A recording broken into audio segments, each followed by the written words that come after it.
In 2050, there was more plastic in the ocean than fish.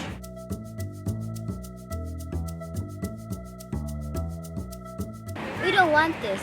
What can we do? Plastic is everywhere, in our clothes, bottles, pens and shoes. It can be used for almost everything. How can something seem so good but cause so many problems? Every year, 400 million tons of plastic are dumped. This is one full garbage truck every single minute. It ends up on dumping sites, and some of it ends up in our environment and the ocean by the wind or rivers. Unfortunately, this is not all. Plastic takes up to 450 years to biodegrade.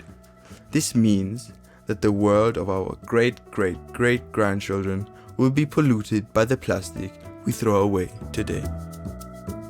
The plastic does not stay in the ocean, gradually becomes smaller and smaller.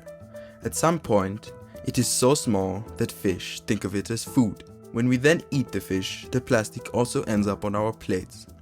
And there are microplastics, smaller than a grain of sand, that are found, for example, in sea salt, which you season your food with. And there are nanoplastics, which aren't visible with the bare eye, but can be detected in drinking water and even in beer. Wow, imagine my father hearing that.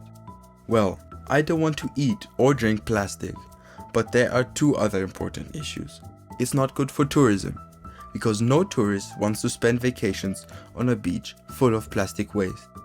Without tourism, there's less income for locals, and it's bad for fishermen if they don't catch fish anymore, but only have plastic waste in their nets. Less fish means less food and less income. What can we do? You might think that if we just burn the plastic waste, the problem will be solved. Unfortunately, it is not. On the contrary, this solution is quite unhealthy. Burning plastic produces very toxic smoke, which pollutes the air. Instead, don't throw away plastic on the street, but throw it in a trash can. Better yet, pick up any plastic trash that's on your path and throw that in a trash can as well.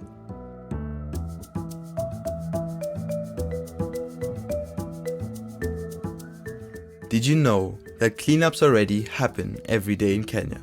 Although that certainly helps, we probably won't manage to pick the equivalent of a truckload every minute.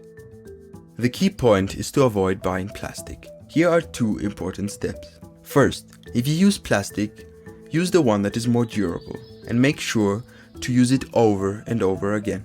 So choose to reuse and give some of the packaging a new purpose. Secondly, let's avoid thin single-use plastic completely. Bags, cutlery, and cups are made of single-use plastic. Let's avoid that and choose to reuse, as well as reduce the single use of plastic. We believe if we children do these 3 steps, we will make a big difference. Sometimes there's no alternatives to plastic. So check out how some companies manage to turn plastic waste into a cash cow.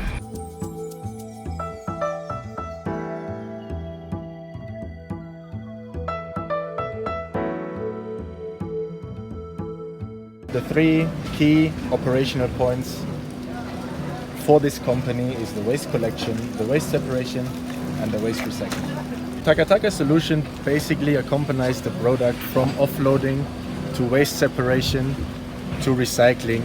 That means that the plastic product as disposed becomes a plastic pallet that can be sold to plastic manufacturers in general. Most of our art pieces are made using hands. So for example, if you need to make like a small giraffe, typically a small giraffe will use about 4 flip-flops.